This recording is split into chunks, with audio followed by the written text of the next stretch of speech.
yang bisa mendapatkan manisnya iman. Yang pertama harus mencintainya Allah dan Rasulullah.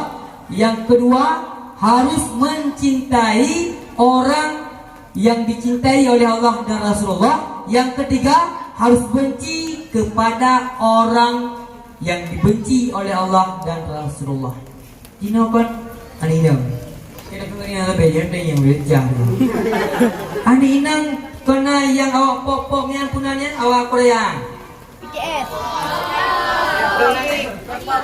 Oh, apa yang?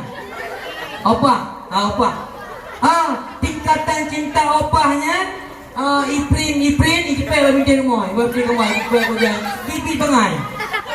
Dia awaknya hai tu kita ya. Kita ya pun hantar aku tahu ngaji. Nak bangai pun nak belakang.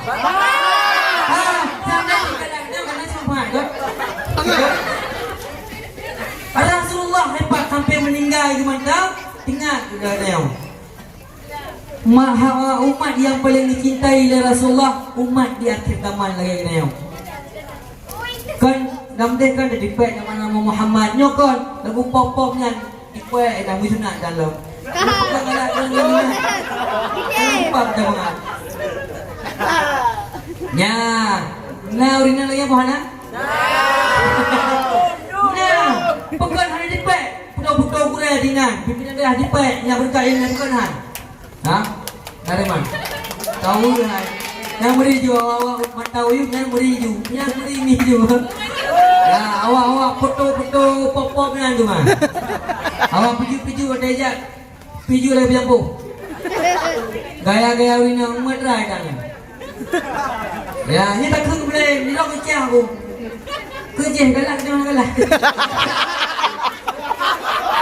banyak yang tak dah bukan hang cintai lebih berat kepada Rasulullah dibandingkan apa-apa yang ni.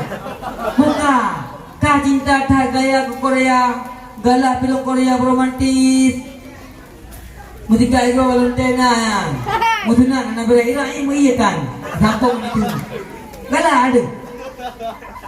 Mandu murina lagi Ramandu. Itipek ba punani babinte kamba itipek. Kalau sangat ada. Kalau melompat kampung babah sangat pernah kata. Nyampan begini.